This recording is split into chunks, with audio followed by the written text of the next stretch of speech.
Hey everybody, welcome back to Genroku Legends. This is Gonbe, the final act, and we are pretty fired up after listening to Hote after the last recording. Oh, it's so good! Now here's a message that I'm honestly tired of. Because in the post-game you need to talk to your assistant in order to teleport. And they get more and more lines as each DLC goes on. So I'm just mashing through multiple lines to get this done. Gunbase is not bad, but it's still like, just let me warp. Pretty tired of hearing about Gonbe's kegels. Yes. Whoa, look at you, rich man. Bag of rice. I can afford a donut. Wow. So much like in Okoi's story, you go back to your starting area in order to go to the final level. And I believe I got Resurrection. Because Resurrection is actually going to be saving my ass during the boss fight. I haven't got it down like to a perfect art, because Gonbe's gameplay is so hard to like get a grip on. But wow, Revival is really good when you can just go nuts and not have to worry about dying. I also spent a healing item just so I could get a better spear capacity.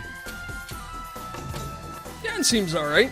Now the interesting thing about the modified spear trait, your regular spear attack is now basically the animation for your special spear attack. However, at the end of it you do a dashing attack. This could actually be a problem because you're also not standing in place. You're constantly moving, and being constantly in the air without any control, you can put yourself in some bad spots with that move. What you want to do with the special skill is, before you do the jumping lunge, cancel it into a bottom dash. Since it not only lowers your hitbox, you could also cancel that and get out of trouble. Nice strategy. Also, I just pretty much sent that guy flying like a pool ball.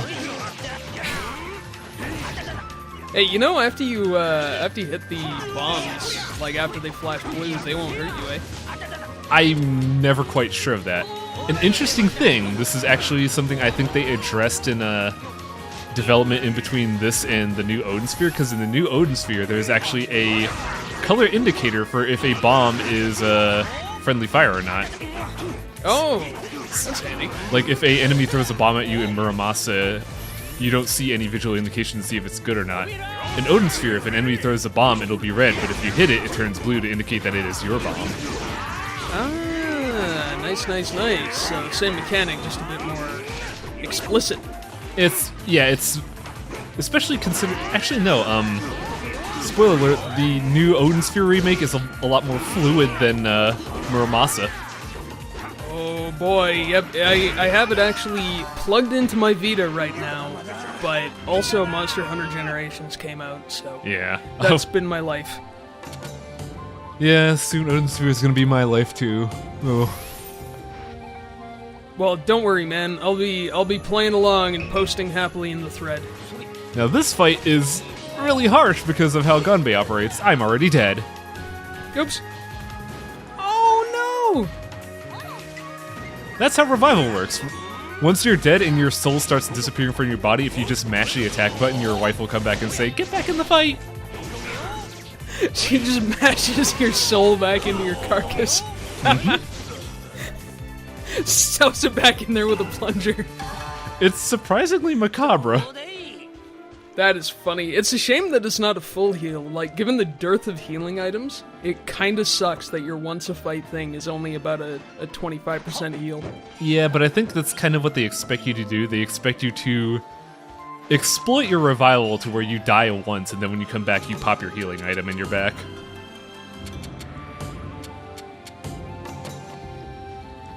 Now, I believe that got us our maximum gauntlet for the regular playthrough. So there's no real difference in so-called gearing strategy then. You still want to prioritize strength. You don't want to go vitality for more survivability. In the main playthrough, no, because there's not really any variety. All you have is the strength and vitality accessories. In post-game, there are a wealth of accessories that you could play with, like there's one for increasing attack power based on spirit, based on soul count, based on money. You have straight damage reduction, you have immunity to status effects. There's a lot of neat things you can play with in the post game, but in the main game, yeah, you just want to grab the strength item. Gotcha. Is it like just a certain set of accessories, or do you have all the same ones from Demon Blade? It is all the same accessories from the main game, yes. Oh, so my question is, how does the bracelet of the Deva King interact with this guy? I've actually not gotten it yet. I think in order to get that, you have to fight the Dragon King again with the transformation guide equipped in order to get that accessory. But I didn't want to do that. My goal was just get the endings. But yeah, okay. I'd imagine it would be your attack power is just set to 700, which probably would have made things a lot easier.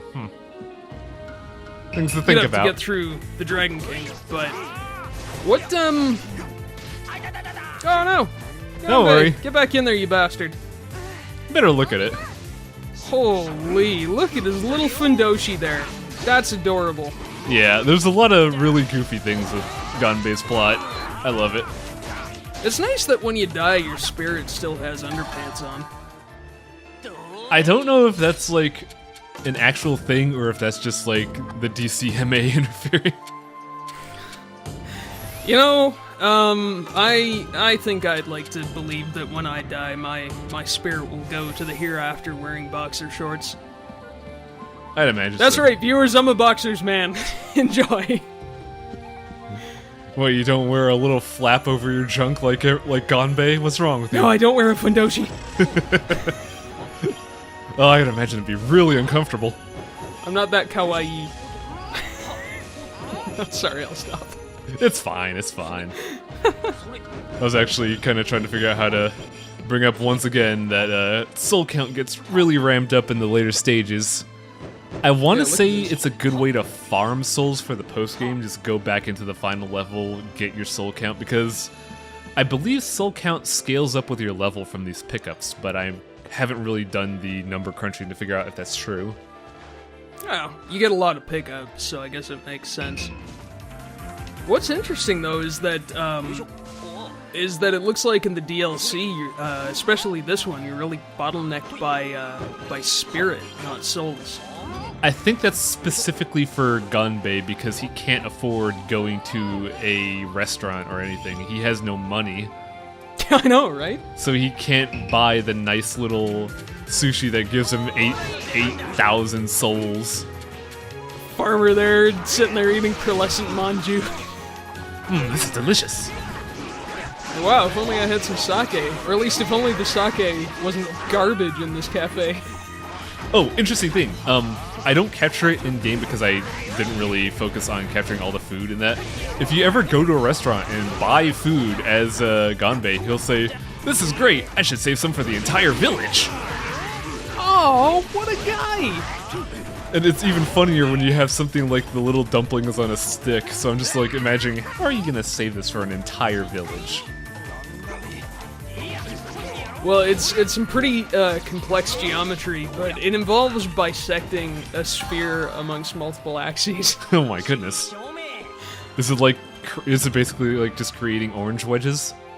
Everyone gets a cone segment. Ah.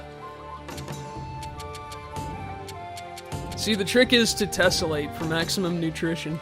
Now you mentioned equipment variety. I just now noticed this because it's been actually a month since I recorded this.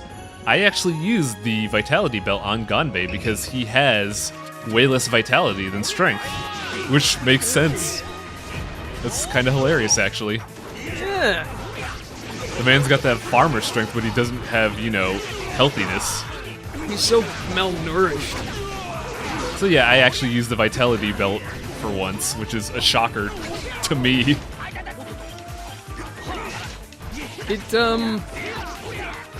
does seem a little bit like suboptimal gearing, because, the amount of extra health that you would get out of it is not really that much, considering the amount of damage enemies deal. Yeah. Chaos mode, everything scales, so defense and vitality is not all that nice. I don't know how it works in Legend mode, but in Chaos mode, you have to learn how to not get hit, because that's what they want you to do. I'll be honest, I didn't even notice when I played through the main game in Legend. Huh. Because I'm a baby. It's just like, seriously, I thought that strength and vitality were only two fit requirements for swords. I didn't know they had any gameplay impact. There's a very slight gameplay impact, but yeah, the RPG elements in this game are light. It's not as deep as in Odin Sphere, where every stat matters and you could go nuts with the item crafting system. In this game, it's a lot more streamlined.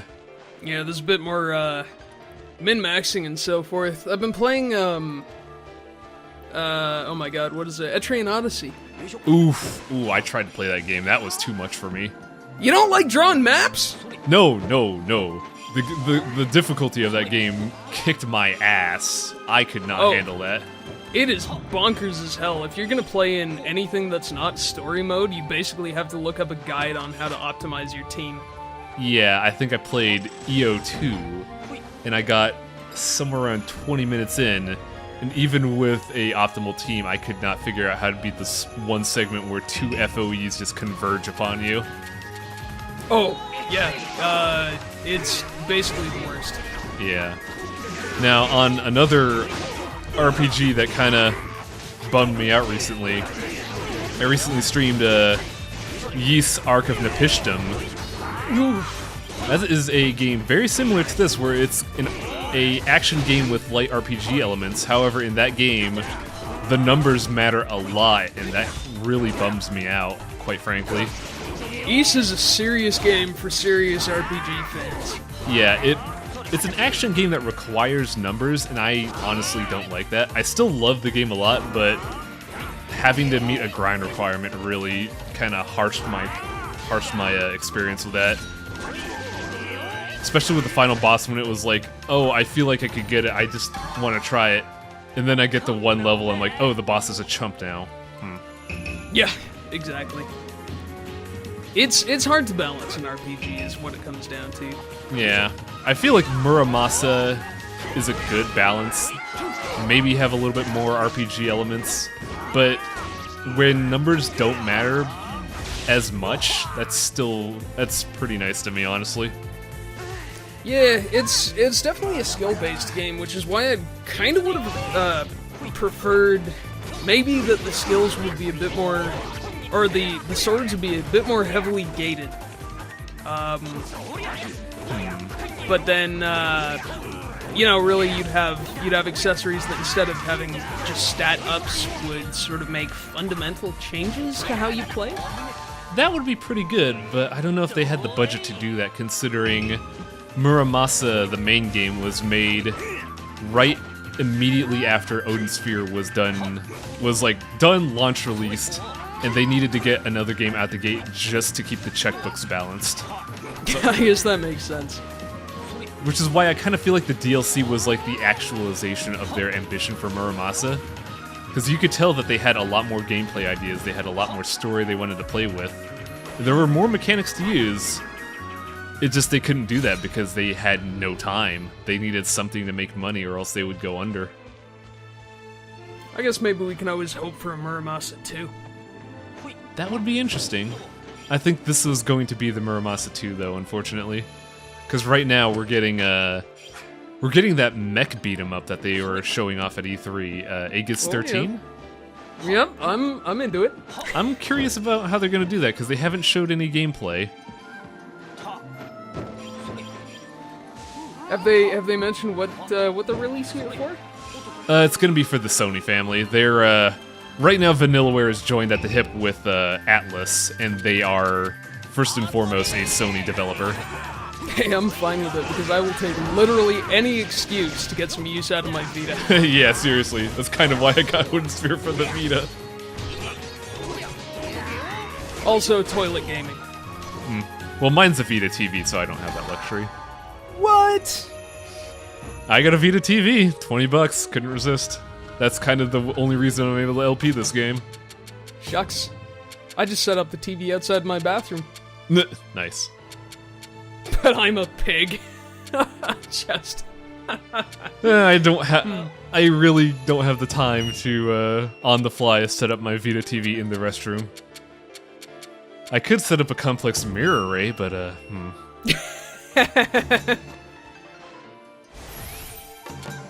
But yes, after much murder, rampage, kill, destroy, we are finally reaching Gonbe's final boss. It's just another castle level, who cares, but I'm looking forward to this boss.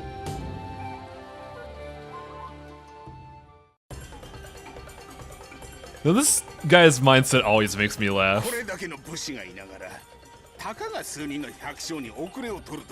Seriously, I'm just genetically better than them. How am I losing? Gun? Yes, he has a gun. But it's not this, it's like, someone get me my gun. Wait a minute, don't I have ninja? He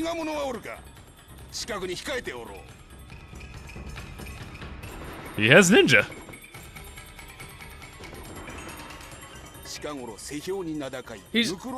He's got, of course he's got an army of big titty ninjas. Yes, he's a very corrupt and decadent fellow. Revolution is ready. El Gonbe is here. Viva Gonbe! Put Gonbe's face on a shirt. High saturation. Yes! That would be wonderful. I want a Gonbe plushie. That'd be kind of funny. That'd be great. Fat little farmer. Yeah, with his red nose.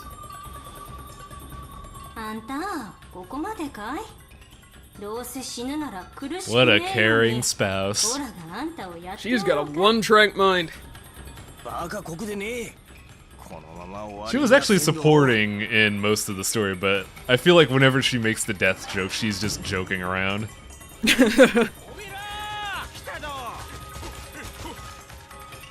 She's just got this morbid sense of humor considering she's a farmer girl.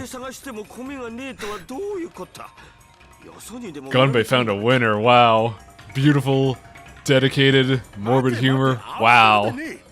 Yep, the full package. Shame she died of the plague. Yeah.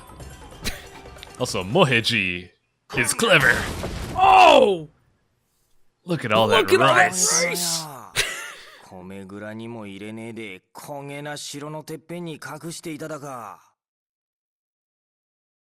So this boss fight is wonderful, just because of the music and who you fight.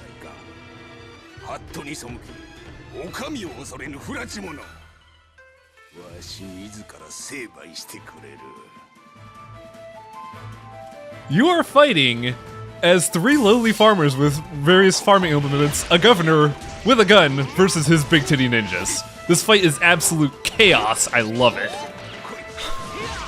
Look at his flintlock. That's hilarious.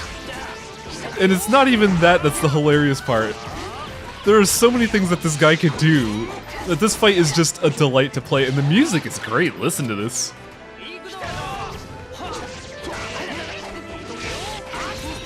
Like, this really does feel like the accumulation of a revolution.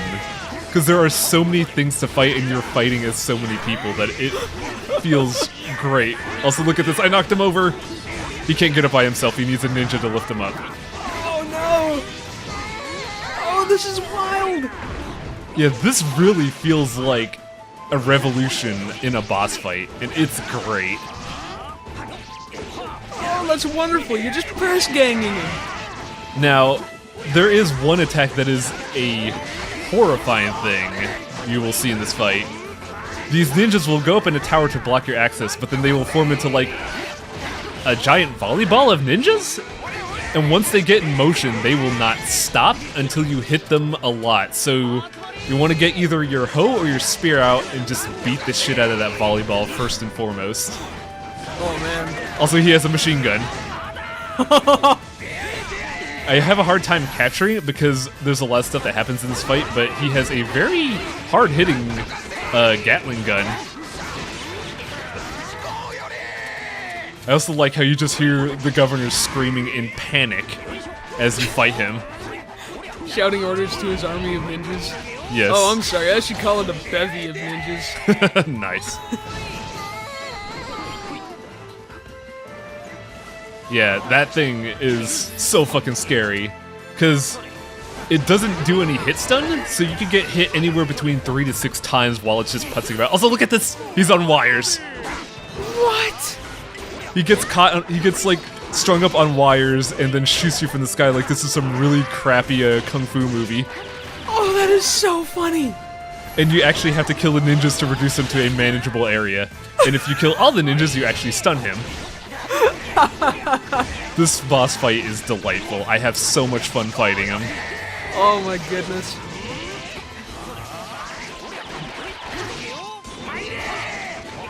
Oh, wow. It is... I will say, though, the first time you fight it, it is actually really hard.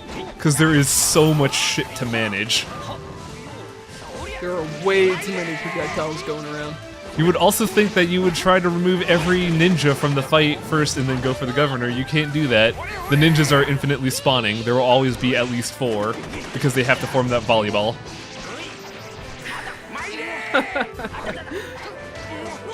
Oh, Gonbe, watch out! Yep.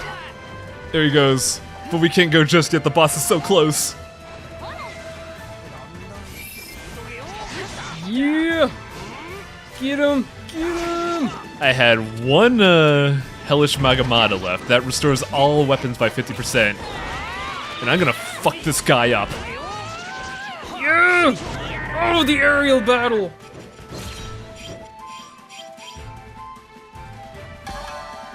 That man had no money on him. Fuck you. Well, at least you have 1,500 tons of rice. I love this dramatic speech. It's so goofy.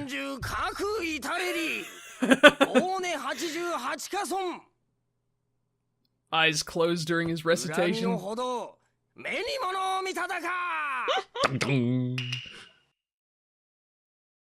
That was pure kabuki. Mm-hmm.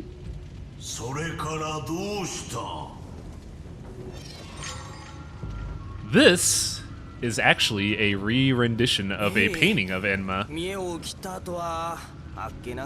If you look on the left, there's a demon there with a scroll. That is a scroll of every sin a person has committed in their life. This is King Enma, also known as King Yama. He has a very nice mahogany table. Also, I love Gonbe's kind of summary there. It's like, well, I did kind of do a revolution against the governor's manor, so I got killed. So they crucified me, but I'm trying to figure out what the heads on the stick are for, though. I don't know. Maybe they're meant to symbolize heaven and hell? Probably. But yes, while Gonbe was working for the betterment of all of his fellow man, he murdered people, so he has to be tortured in hell for his sins.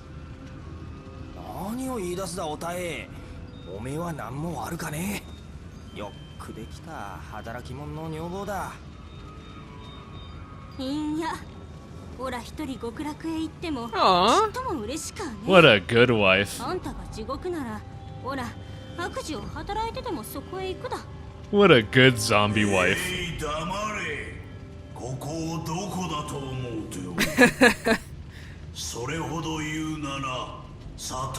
Look, I work here every day. I don't need to listen to every spouse's argument.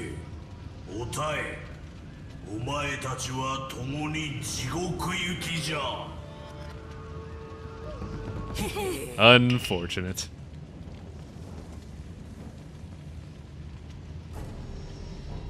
Hey, boys!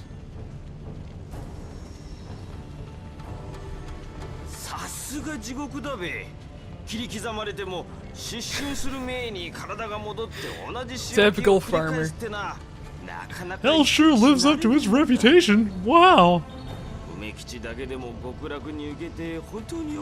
But yeah, at least Umakichi got to go to heaven, because he didn't kill anyone.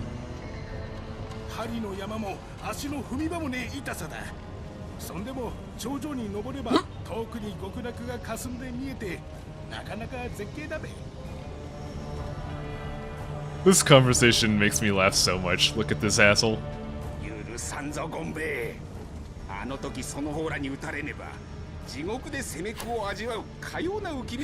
Could have got here eventually, you tubby piece of shit. He even says that. Like, dude, can you quit saying that every time we meet? God damn. That's the true punishment. Look at this guy. What's up, casual Akaoni?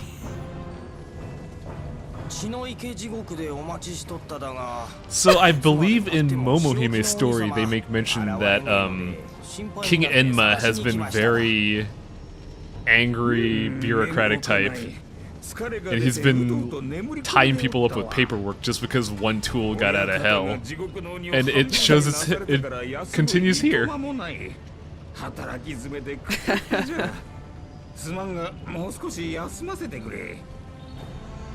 That Oni is being worked to death.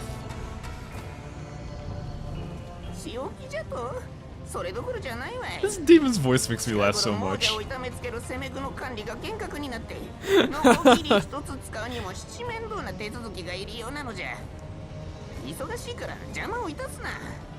busy, so busy.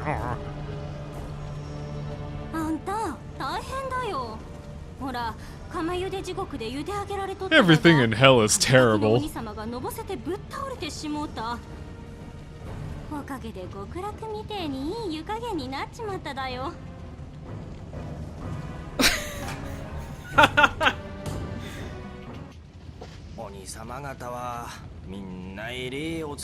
Gonbe, being the noble and bright man he is, cannot stand to see injustice, even with demons.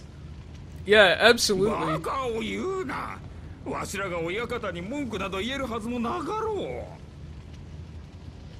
You know what this means. No! Revolution! Oh, that is so good!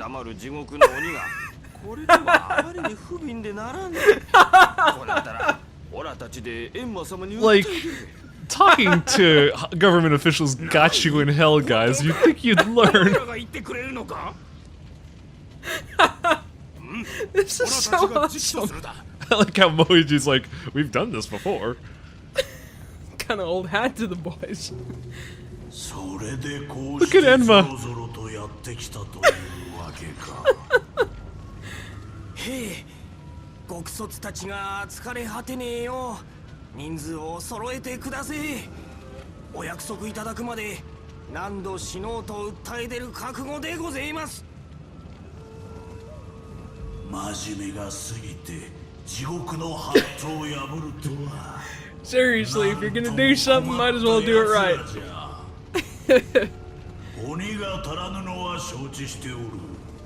This sounds very familiar. We might have to appeal to someone higher up, Enma. Oh, jeez. Actually, you really can't, because Enma is the higher up. There is literally no one higher than him, barring Amaterasu. Oh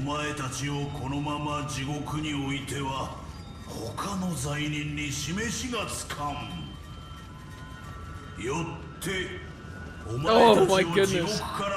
So, since Gonbe and his team are so meddling, Enma banishes them for being too nice.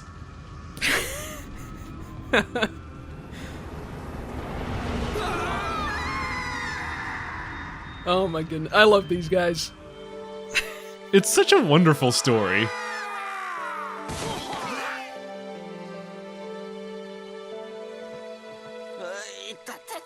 Welcome back to Une. Wow, speaking of coming back to life, look how lush it is here. Yeah, weird. It's almost like the governor was sucking the life out of this land.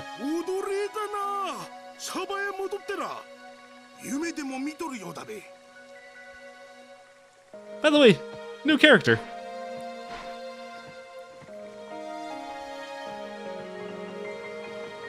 She's back. Oh, wow. Everything is so much better. Thanks, Enma. It always makes me laugh because I feel like Enma is basically the equivalent of the devil. So I'm just sitting there thinking, Gonbe's like, thanks, devil. Thank you, Satan. Who doing? Like, I know that's 100% not true, but it's still a weird thing to say. Thanks, Anubis. 追ん出されてきただよ No problem. And yeah, the one dude was like, holy shit, you all just fell out of the sky. And everything is so much better. まるまる太った A デーコンがこんなにできただ Those radishes are as big as Gonbe. この分だと今年はどこの村も豊作に違いねえ新しいご領主様は優しく賢いお方だ年貢もほどほどにしてくださったおかげで Look at how everything has just gone right to plan. Nothing could possibly go wrong. Yeah, why the hell do we need a second ending? And look, Gonbe even has a kid. Gonbe Jr. Son, you will inherit these lands. 一服するべ And they have a persimmon tree. They had one before, it was just very malnourished. 一連の騒動で家老鳩野の悪性が露呈し大根藩は公儀没収監督不行き届きで藩主は竹お預けと相なりました新たな領主は仁愛深く領内をよく治め広く領民の尊敬を集めたと記録に残っております権兵衛はと申しますれば Good end. Who needs a second ending? Yeah, seriously, things could not have possibly gone better. They didn't want democracy, they just wanted fair treatment and not to be taxed into oblivion. Yeah, and if you were wondering why Une was brought back to life, Enma was like, no, no more. We gotta keep these bastards alive as long as possible. Now, this credit song only appears here.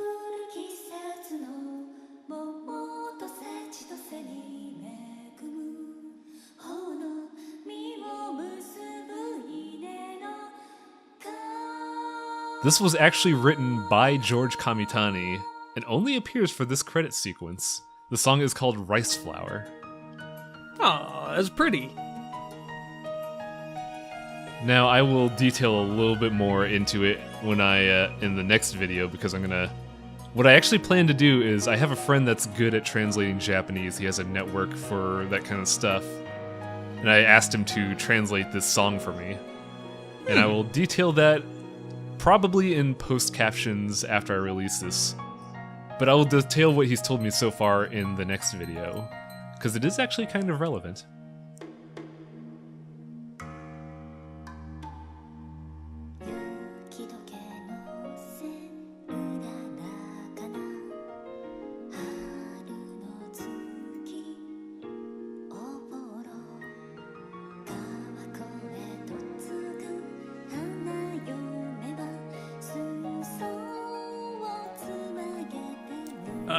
Can I talk for a moment about the historical Iko-Iki? Sure. That would probably be that would probably be really helpful. Go on. Well, I'm just reading from Wikipedia here, but it's pretty interesting. So what it was, actually, it was a farmers' uprising, much like this, but it was basically precipitated by a Buddhist monk, who was part of the Jodo Shinshu sect of Buddhism. Which was kind of a democratic Buddhism, saying that everyone's equal under the Buddha. So that got them thinking, well, we don't have to take this shit. Anyway, so it ended up becoming this massive movement, basically around the Sengoku area, where it was basically like warrior monks and peasant farmers, and just thousands of them taking over territory, basically as this insurgent force in Japan, where and they actually they beat a couple of warlords, actually. Nice. Yeah, let's see. They fought Norikage and they kicked Tamikage's ass Let's see, that was in 1536. And yeah, basically, so what was interesting is that they were kind of hiding behind this this self-righteousness. You know, Also, I gotta interrupt you here because this credit sequence offers something interesting. In Mike's story, you could explore the haunted manor. In Gonbe, you can farm. Let's grow some taters. It doesn't do anything mechanically, but this is a nice little thing to just play with while you're doing the credits. Tilling the soil, man. It's a hard row to hoe. You also get to see this neat little animation of Gonbe walking with his hoe that you typically wouldn't see. It's not his combat stride. No, it's a bit more like... He's got like a bit more charisma to him. He's a bit more like standing straight up. He's not hunched over and running. But yeah, you could just farm for a little bit. That was great. Do some soil turning. Get your hoe dirty. Anyways, do go on. Oh, anyway, so around the end of the 16th century, the Iki became a huge problem. Not because they were particularly mighty in combat, but because they were kind of fucking up the economy. Oh, how so? So, well, because farmers weren't farming. Oh, yeah. I thought they were taking other farmers with them. I thought it was a matter of, like, they couldn't get any money flowing, but it's just straight up no product was being made. Yeah, that's it. Well, I mean, when you remember that the money, like, Japan at the time was basically on the rice standard. Oh, yeah, that's right. It would be, they would use gold as the replacement for all this rice. Yeah, exactly. Like a koku, I suppose, is a year's worth of rice, basically. So anyway, they attracted the ire of both Tokugawa Ieyasu and Oda Nobunaga, who quickly slapped them down.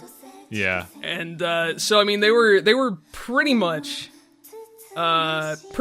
decimated, I think, by Nobunaga. Yeah, that's right. So they had allies with basically a bunch of Nobunaga's enemies. Finally, Nobunaga basically steamrolled them. And then finally, they joined up with Hideyoshi and kind of stopped being a thing. It doesn't say if anything actually got better for farmers, but probably not. Interesting thing to leave off on, because we'll see something like that with the alternate endings. Stay tuned!